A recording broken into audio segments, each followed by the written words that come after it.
Gereja sebenarnya memiliki arti persekutuan umat Tuhan yang percaya kepada Yesus Kristus.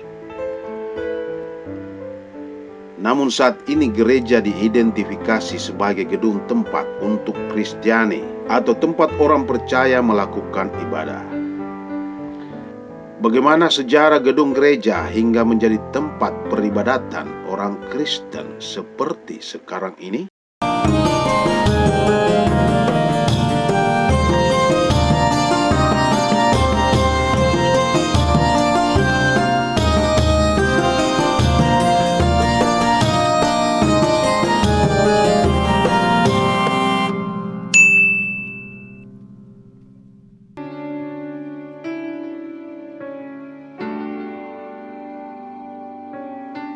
Pada video sebelumnya kita mengetahui bahwa sinagoga atau sinagog adalah tempat peribadatan umat Yahudi.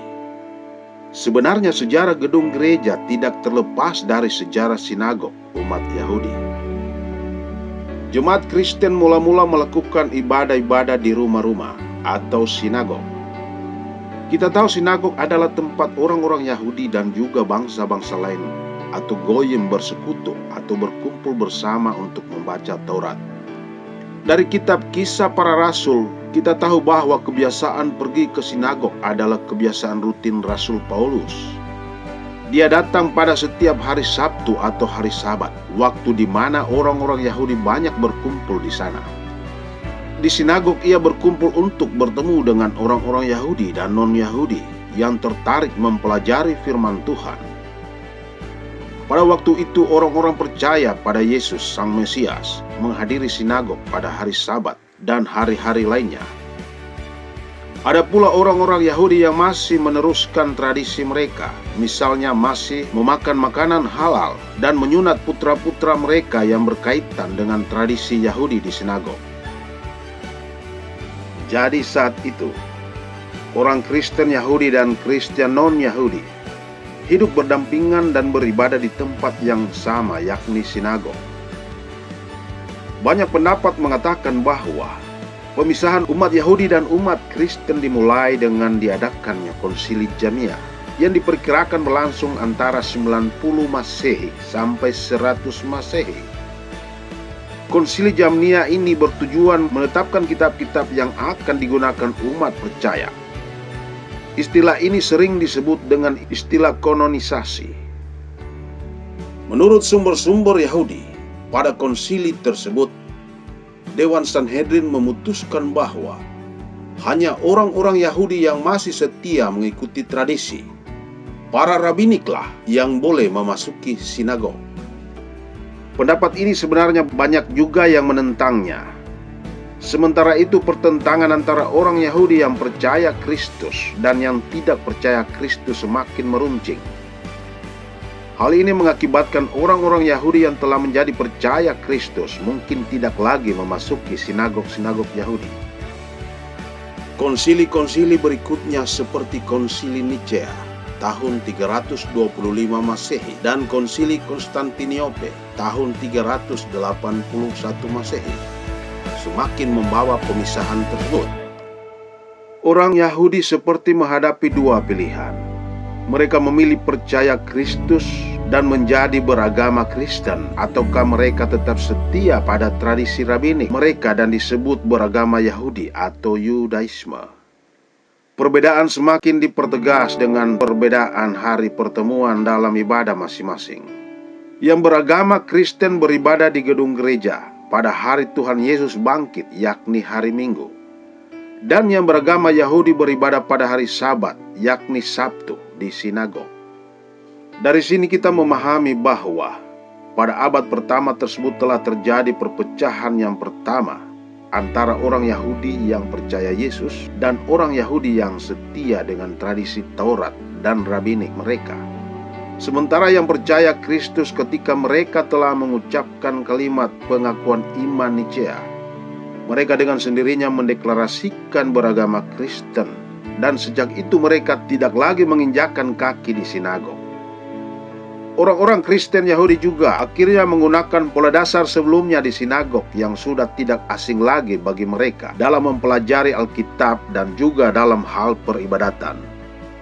Tidak heran banyak tata cara ibadah di gereja orang Kristen dan sinagog yang mirip.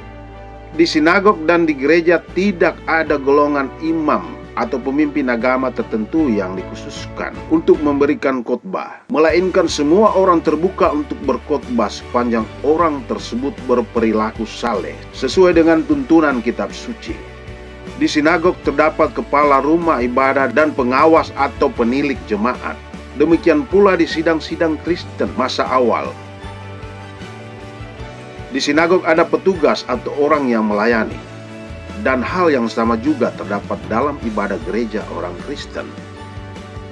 Sinagog-sinagog mengakui wewenang Sanhedrin di Yerusalem, sama seperti sidang-sidang Kristen mengakui wewenang badan pimpinan di Yerusalem. Sebagaimana jelas diperlihatkan dalam Kisah Para Rasul 15.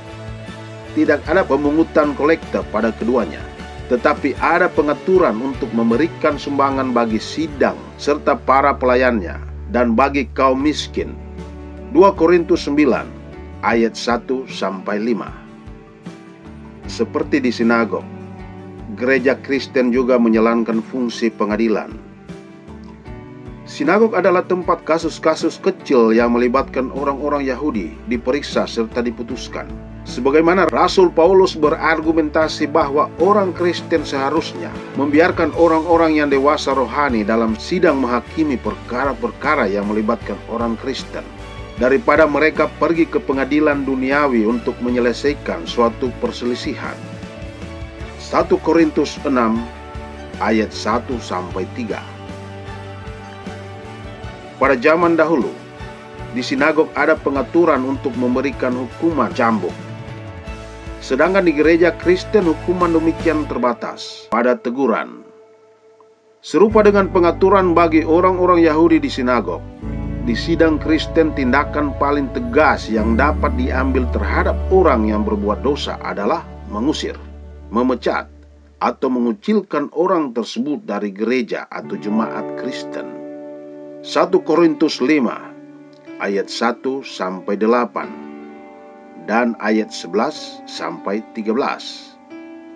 Pada zaman modern saat ini, di sinagog tentu tidak ada lagi hukuman cambuk tersebut. Dari segi arsitektur gedung gereja mengalami perubahan-perubahan sesuai dengan zamannya. Selain akibat dari pengaruh sejarah, masing-masing gereja seringkali dipengaruhi juga oleh budaya, agama, dan kondisi geografis yang unik dari komunitas tempat mereka melayani. Gereja-gereja Kristen awal, abad ke-1 hingga ke-4. Gedung biasanya sederhana, struktur fungsional dengan tata letak basilika, seringkali diadaptasi dari bangunan umum Romawi. Gereja abad pertengahan, abad ke-5 hingga ke-15.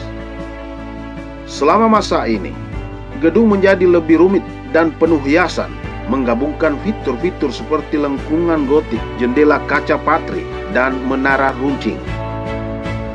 Gereja Renaissance dan Barok, abad 16 sampai 18. Selama periode ini, gereja dibangun dengan kemegahan dan kemewahan, menampilkan kubah, lukisan dinding, dan fasad yang rumit.